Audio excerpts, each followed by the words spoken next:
fait rigoler à Betty acoustique nae zo les quand même na ba YouTube ezali ozui Ranson ozui Kabose ozui qui encore même qu'on a Karine Mokondu da Betty peu acoustique mais fallait pour passer comme si c'est ça le mal de Congo.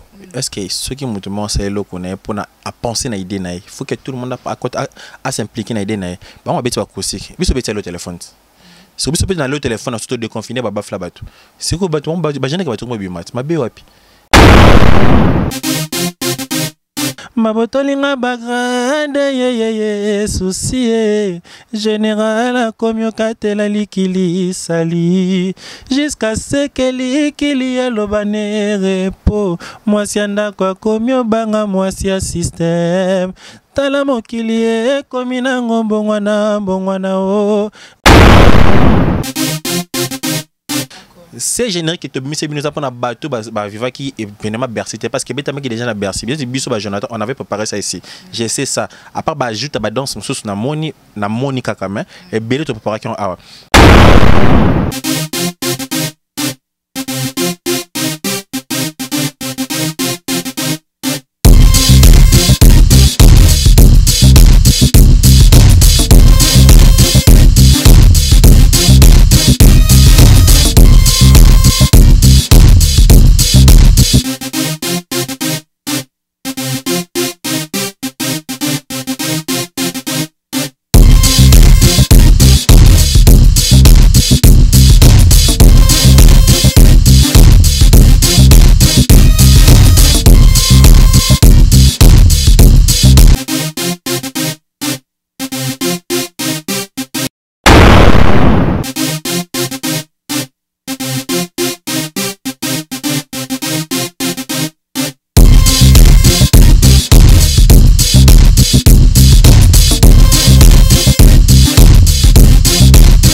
Voilà, il n'y a pas de fumée sans feu. C'est par cet adage que nous débutons notre émission, votre émission préférée, News de Kin, avec moi Betty Masengo sur Libanga TV. Hein?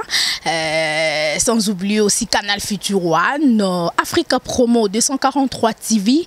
Abonnez-vous massivement et vous ne serez jamais déçus.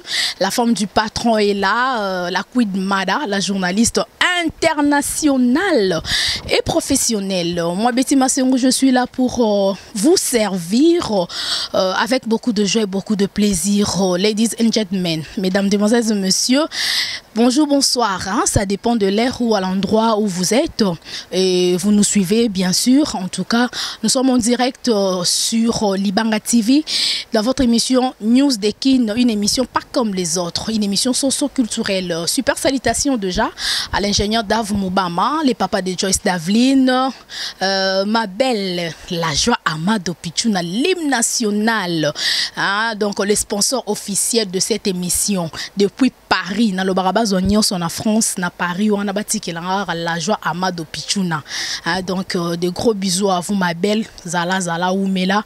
Je pense aussi à la sœur Julie Binde, les TV, il y a dans la Suisse, hein, pour s'abonner Penango, et ça la bien, voilà. Salutations à un Noël Kikiani, hein, on a beau frère dans Londres, hein, donc il y a Noël Kikiani, moté ma maman Titi Kikiani, Noëlla Victoria, hello everyone, champion KMB Blaise Kavana, Katia, il y a Kenya, on a Chaleur Yoebi Masolo. Aujourd'hui, je reçois pour vous un artiste musicien bourré de talents, Jonathan Wezi, hein, donc un artiste de Fali Poupa, Babi soldat, il y a Makasi, il y a F victime, Oyo Abundaka, Abanda Kobunda Pona Fali, Azo continuer, Tilelo, toujours fidèle au poste. En tout cas, Fali Poupa, Talapeka et Jonathan vraiment. Hein? Nga kuba fan ba komeli nga Betty Masengo eza nini bo beba na Jonathan to ndeni taka Betty Masengo beba na ena batute pour Jonathan to banana depuis de parmi ba chroniqueuse internet oh vraiment ba soutenir Jonathan Makasi na promotion il y a musique na e pas Fali pour Betty Masengo dans la katsuana n'est-ce pas Jonathan? Bonjour d'abord. Bonjour à toi Betty Masengo, ça fait un bail vraiment en tout cas et puis nos fictions des rendez-vous mais à la raté mais en tout cas, Mamorobi Siko, tu as vraiment raison. Tu es parmi les journalistes au fond, on appelle ça merci. si vous étiez là toujours présent pour me soutenir, donc pour m'encourager, Zalaka, Kakolongwate, Zalaka, jusqu'à ce que je foute. Donc, la patience paye, un jour et fout à Kaka.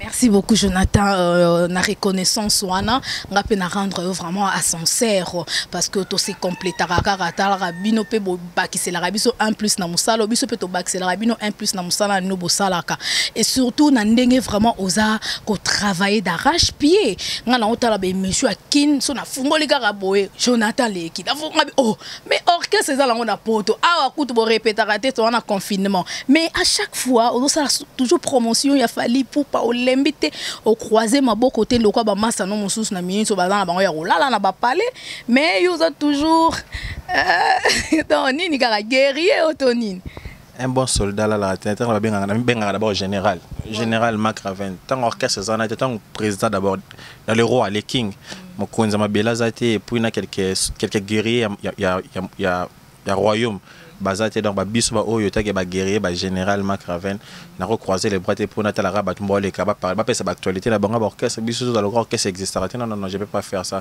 il y en a ba quitté j'ai pas croisé les bras il faut toujours na sabato que l'orchestre des groupes de Fally Ipupa les bel et bien formé bana poto malgré confinement ils m'ont moniqué ndenge géné ka sécurité bango to bengango à l'autre téléphone pour on a bien un déconfinement mondial quoi grâce à l'autre téléphone Macron a péci pena mi beko ba déconfiner ba bistrot ba boîte ba terrasse ba resto pour binango quoi c'est un peu ça on a pena kini faut notre travail d'arrache-pied pour la promotion si on a croisé les boys mo rebika ba mi se belé on a bon pena kini je suis là pour assumer la promotion. Il y a orchestre d'abord, il y a patron, il y a produit comme musicien, générique, je suis là comme Jonathan Wendy, le général Marc Raven, représentant valable et groupe quoi. Voilà, en tout cas, merci le général hein, Jonathan. Tobeta masolo pour son akanesi pe soda mususu abundaka fort pour na Fally Ipupa bourgeois Mbassi. Hein, salutations à vous depuis Paris. Hein, donc le prince Hassel. Hein, de gros bisous à vous bourgeois. De la part de Betty Masengo. Pour y être bunana fort dans l'émission collègue. Donc ils ont vraiment fierté na biso tant au monde arabino bozo lekaka bozo lobela orchestre nabino. Mais l'actualité nous oblige. On ne peut pas s'en passer, n'est-ce pas? Hein? Donc, on a Moutounanga Lemba. Joyeux anniversaire mon frère. Jimmy Wawa. Hein? Jimmy Wawa, en tout cas. Yo yebi ma solo. Donc, depuis Lemba. Lemba, quoi. Côté moi, quoi. En tout cas, que du bonheur pour vous, mon frère. Jonathan, tu es ma solo à le téléphone. Au générique, Oyo. Et lobby ce monde entier, il faut qu'on se le dise. Bravo, l'artiste. Donc, en tout cas, pour ne pas voiler, pour ne pas dire que non, qu'on s'est l'avoir gaité, de la période de Covid-19, bravo, Simbi. On avait une actualité comme un dominant acoustique, mais tu es bien et na balance na confinement na Covid mais il loko oyo ça les 2-3 jours na mokili et le bisi monde entier et ça c'est ba vidéo donc à l'autre téléphone j'ai vraiment senti qu'un homme présent a vraiment téléphoné. Donc à téléphoner, tout le monde a décroché le téléphone. Et puis ils ont comprendre si on a bien checker le téléphone, tout ce qu'ils ont dans le téléphone. Tous les téléphones à bateau, ils ont dans le téléphone. Ça veut dire que non, c'est un artiste le plus suivi et puis artiste Moroboy Batou Penza Bazelara quoi. C'est vraiment un artiste à féliciter donc il n'y a rien à dire pour mon boss Fally Ipupa. Donc coup de chapeau d'abord mon boss pour le téléphone et puis coup de chapeau animateur et biso tout c'est donné à l'arrache-pied le rôle à Boloké, Boussole, Tango le général quoi et puis Kabouya le cardinal quoi Mandanga. Donc merci de bien travail à Tita Bossali et puis Batunion soit Betty, Lex, Frank, Billy, Vetaizon, Wallo Bass, Shumen Ambonda, tout Véouili, mettre ma pour la contribution à danse, chanter tout bien en tout cas coup de chapeau na bino vous avez fait un travail d'état malgré tout bisoto pour moi va figurer dans sauter mais nous sommes toujours de cœur avec et bango peut de cœur avec bisopo et ça un tour partout dans le barrage chacun son tour chez le coiffeur hein. Voilà, en tout cas c'est bien à chacun son tour chez le coiffeur hein? Donc voilà Malobaya Jonathan en tout cas c'est bien mais Jonathan le général au lobby le comment que et à l'autre téléphone est déconfiné monde oui. On a dit qu'on vient pas mais batumsu balobi que fallait pour papa beti générique wana monotonie ezana kati soko yoki ba générique na yakala oyoka ka presque ba rythme moko ka keza ko se répéter à la fois hein toyoka malobezo changer mais ba rythme moko hein soko même danse na ya eloko yo quand même ezo soko tiango koto yo ti à l'autre téléphone o monaka ke ya ka ba mai moko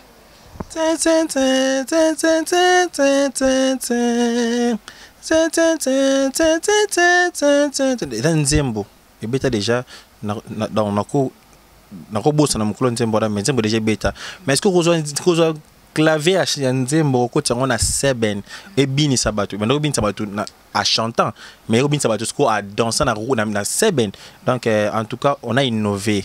Merci encore à Alex. Donc, Fally Ipupa, c'est un chanteur. Mais le générique n'est début on a eu l'air abanda qui na album il y a liboso Fally Ipupa c'était quoi Isaki générique ça de crône. Ouais. On a caché na biso. Biso on a caché oriengo ya kimboka. On est ko longwa kati za biso. Mais c'est monotonie. Et c'est monotonie parce que crier ça les mêmes thé, danse ça les mêmes thé, monotonie. Monotonie tout ça qui n'y s'auto-reproduisent qui n'a aucune fonction awa. Moni le fait qu'il y a changé ba style, il y a un orchestre belé le perdre ba caché. Ba zo ba souster ezalaka boy ba komi boy ndenge ni. Orchestre nino échange style et perdre caché nango. Orchestre belé pona ko yoka ntima na msusu Fally succès boy ba comme na msusu ko ba beta lo ka Fally. Ba perdre ba valeur na bango tient orchestre ni non j'ai un discours basé belé kaka orchestre belé mais pour orchestre msusu ba ya pe na ba innovation net aux net ouais ouais ranson na beta album mais a beta bazenga luketo ya ndenge moko te na ba album na ozu ba faire ego la beta ba album na ozu banze mususu ya ndenge moko te de présence de la forêt on a besoin mbote na bana ta maison mais zenga luketo vient na ça ta boala mutabandondo à chaque disque na linga ko sa lomo ka pona boala. Il a pensé faire susciter la musique traditionnelle ya Mboka na bango. C'est bon, net biso betaka loko oza bisoté. Ils aiment bien ici. Mais on a innové ça parce que mon présence de l'Équateur a innové qu'on a qui et ça là qui peut faire ça là. C'est un peu ça. Mais ce qu'on a qui biso groupe ya Fally Ipupa on a style na biso to betaka. Nous sommes basés na loketo. Nous sommes basés dans la musique à Hawaï, Anche. Donc c'est un peu ça. Donc faut tout le bête la musique qui correspond à Anche na biso. Il y a monotonité. Il y a monotonité. Ça sur qui générique na générique on a ceux qui peut donc c'est pas la même chose. Donc en tout cas il y a normal hein. On a dit qu'on n'est pas parfait. On n'est pas parfait, donc critique, nous sommes là pour vos critiques, nous sommes là aussi pour vos encouragements. Critique Bossali, j'espère que comme il est présent dans ceux qui appellent Yangwana Bolobi, merci Nabino, c'est que Bobi n'a beaucoup à musique. Ceux qui appellent Ngote, encourager toujours Bisso, encourager toujours Bisso Tozana pour vous satisfaire. Bon, c'est notre travail. Tu le batte que non, on va critiquer la balinga Bisso. Non, nous ne sommes pas de ce genre de bâtonnat qui non. Balinga critique, tu vas critiquer. Bon, on dit la côté on va critiquer. Non, nous sommes là pour avoir vos critiques et vos encouragements. Ok. Et puis pour améliorer Moussala. Voilà, général Jonathan, générique on a Fally Ipupa on a poto, bino anakin, je sais pas le clip d'abord. Na moni ba bilongia ba artiste Moussous na kati, Mario Biozala quitté, c'était pourquoi? Non, ba tout bazana presque bazana messieurs groupe. Présent faire intervenir car ba danser groupe ba danser oyo ba danser on a ba danseuse oyo.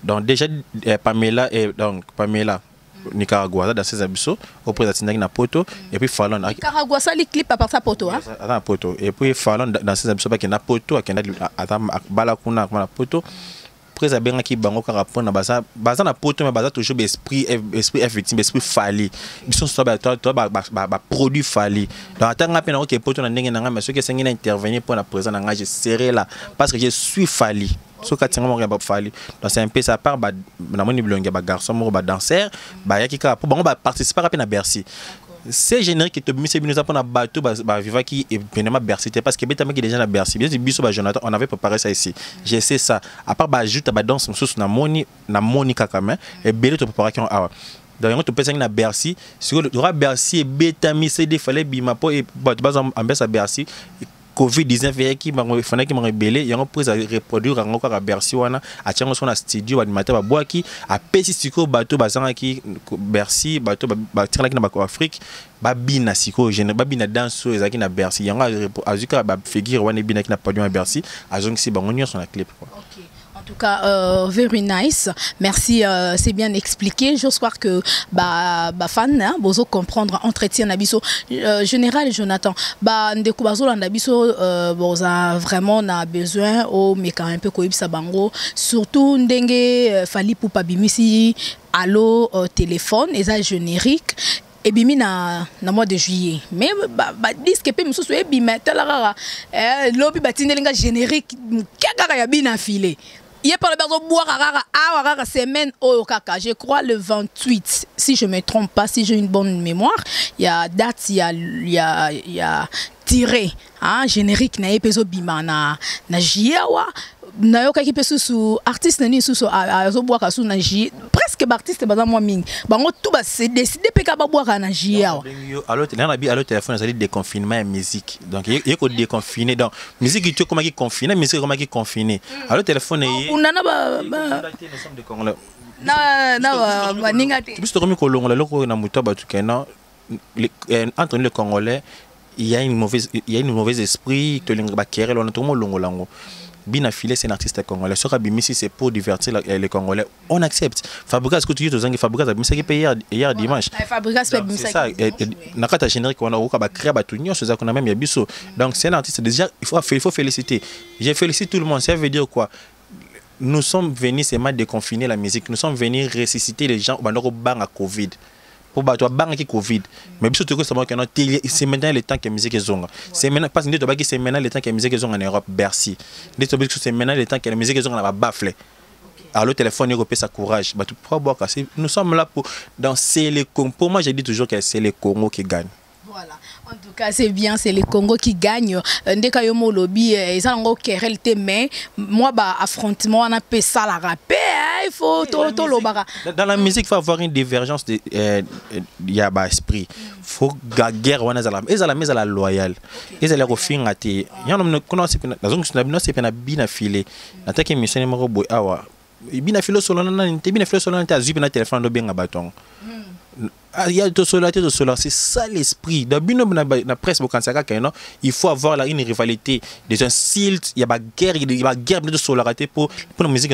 Non, il faut avoir une rivalité de travail. Biso beti à l'autre téléphone, bien filé tire tirer Fabrice aye moupé. Donc c'est un peu ça. Na kata il y a rivalité musicale wana au moins que la musique na biso ekomata.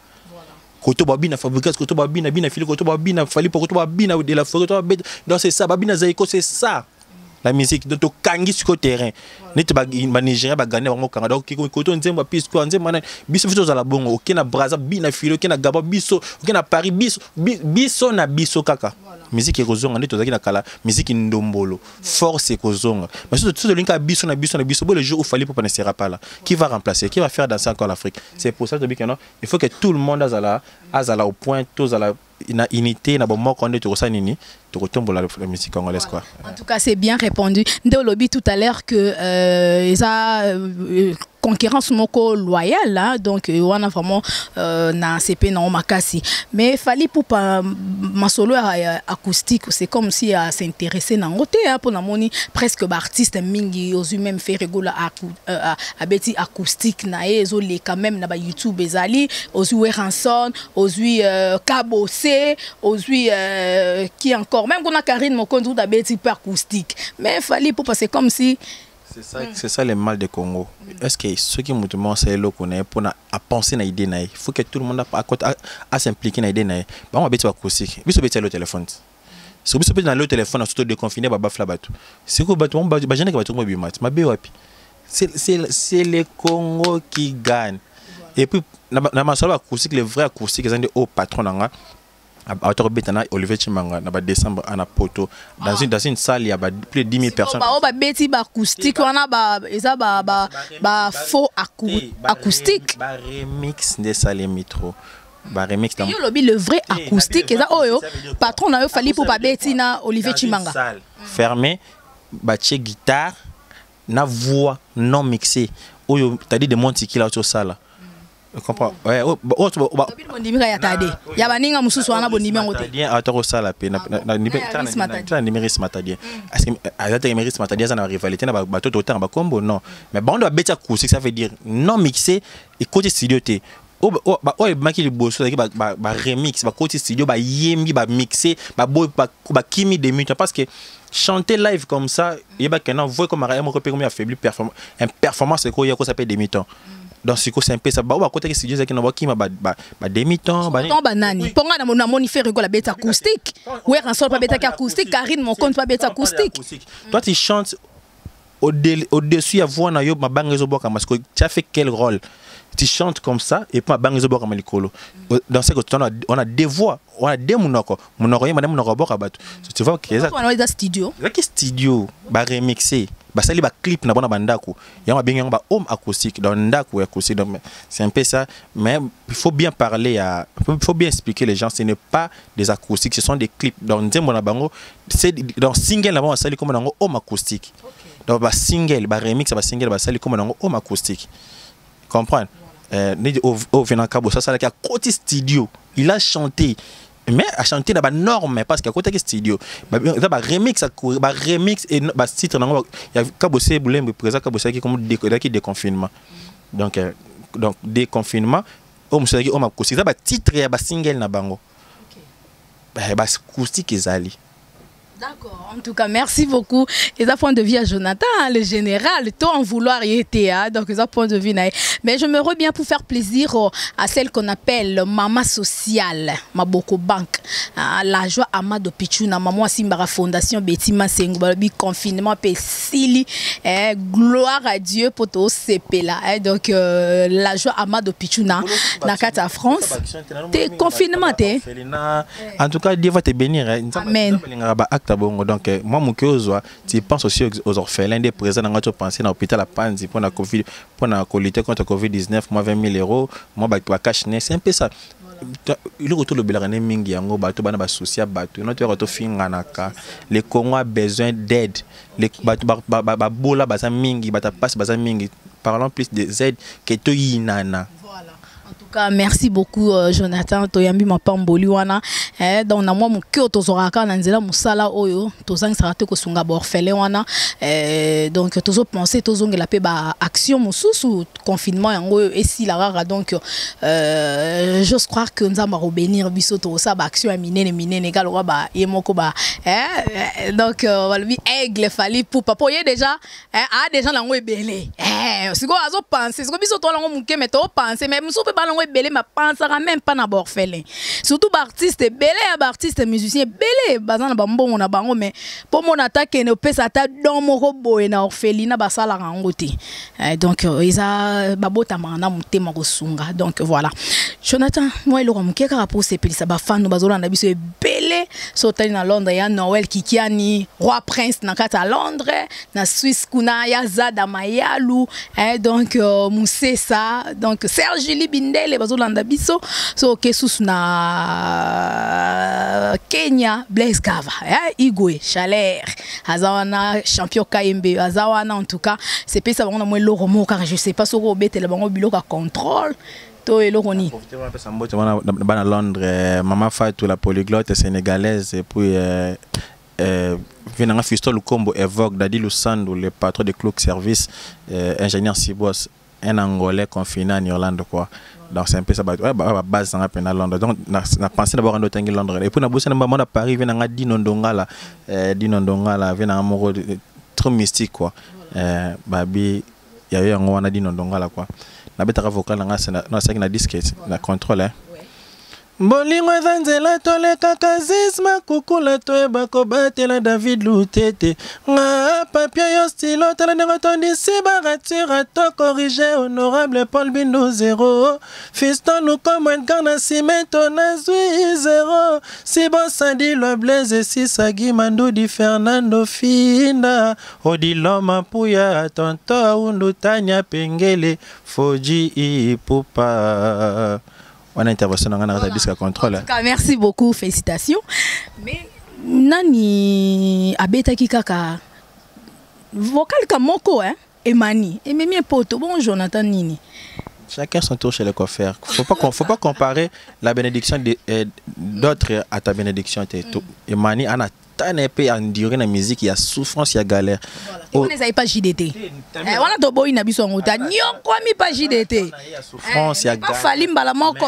Dia fait grâce à et pas na biso nzamba boy ko confiner sous vie na habité kendolia. Bonne chance. J'ai toujours dit que non, chacun a son tour chez les coiffeurs. Donc si on a bien comparé Emmanuel comme on est Emmanuel Tosh. Attends papa ni na maman ni azapi makila ya famille na bango comme na Jonathan Wenzi. Dans na wuta na famille na ngai donc chance na ngane cause à le même té. Même si yesengi pe a kende poto pas se relancer na vie na. Même si ngai sengi na zala no awa na bana ko se relancer na vie na awa. Tant que poto na mon cas normal. Donc c'est un peu ça donc muta na façon nzamba bimisela kena libulu quoi. En tout cas, merci beaucoup Jonathan Wenzi, le général. On le dit très bien. On sait déjà combien d'années na F victime chez Fali Poupa. 10 ans, t'as 10 ans, peine patient. C'est pas une mince affaire. Pas une mince affaire. Combien de il y a 10 ans, ça n'est pas président. L'orchestre Bélé, échanger ma génération. Échanger maintenant ma génération. Au type président, leader. Leader, musicien, musicien, VIP, les lots. Donc c'est un peu ça. Mais moi, je suis toujours chez mon boss Fali Poupa. Donc c'est pour dire qu'il y a un Rocky. Donc on a Revakana Zoaté. Je suis là. Je suis là pendant le besoin en sous 15 ans. Rivaro Zouanine et pas Fali Poupa. Notre crédibilité dans le monde artistique, ça veut dire notre rénomination mon robot. Donc nous comme combo comme Jonathan. Donc son que Braza Babylanga Jonathan, que Gabon Jonathan, que Paris, Netimo Mikolo Jonathan, tu es vraiment quoi. Donc tu es vraiment présent, c'est un peu ça. Donc il y a un monde ça et ça la grandeur, il y a artiste. Comprendre c'est un peu ça. Azoma mutuka, azoma maison. Autant dans la TV Rasiko. Oui, qui toro wapi. Te wana content la penga la félicitation. Pour vraiment bosser. Yo soldat guerrier a Fali Poupa. Ba ko sa caméra ngayo na plateau sus. Zera au moins 2 minutes au moins na plateau. On les can émission. Ni on a émission sur la télé, toi on a émission mais on a l'émission sur la TV.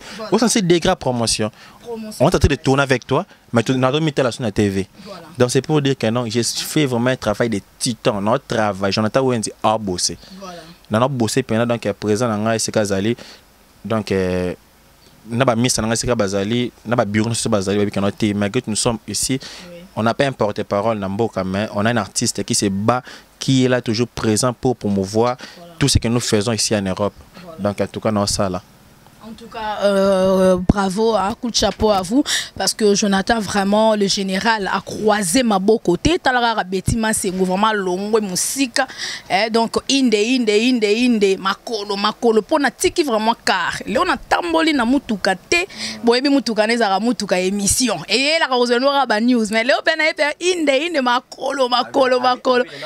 Rendez-vous, t'es pour te rater rendez-vous trop. Donc c'est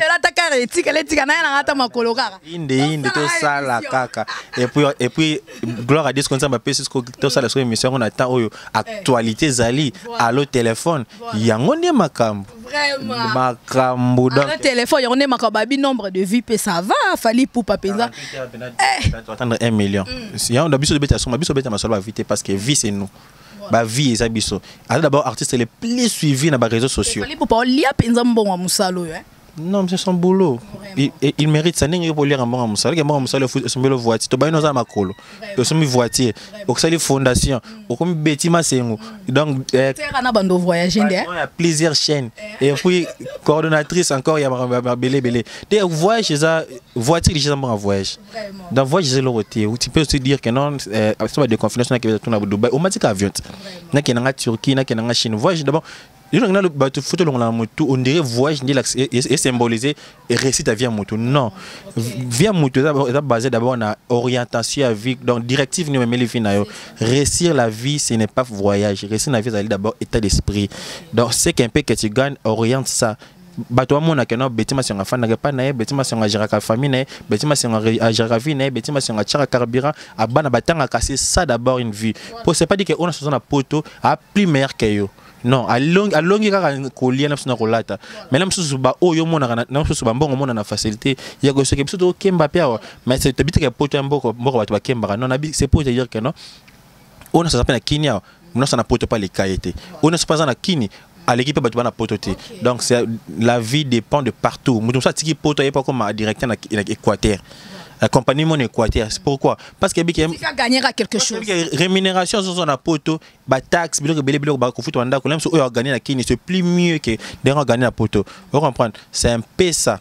Vous comprenez? C'est un peu ça donc il y en a que non il faut penser que le bâti que non Jonathan poto ce qui n'était donc poto ils en ont merci ya musala et pour nous la musique voyager c'est bien parce que tout côté à studio pour tout qui est présenter bah auto ça na studio partout dans le monde on va voyager merci donc je peux nous voyager bah toi mon on normal parce qu'il a tika lipé trop j'ai fait 10 ans ya tika là donc je peux bah que j'entends que maintenant continuer je vais voyager mon on normal parce que j'en dirais OK en tout cas et puis ça peut zouater Jonathan le bien en tout cas Jonathan ce bossa émission sentir vraiment hein donc maturité intelligence sagesse c'est vraiment ébélé voyage et ça nango ma bête donc on ne peut que voyager mais nous bateka sur voyager donc gagner vie non partout rosala partout musanya sur ko sala donc l'essentiel les arts que gagner quelque chose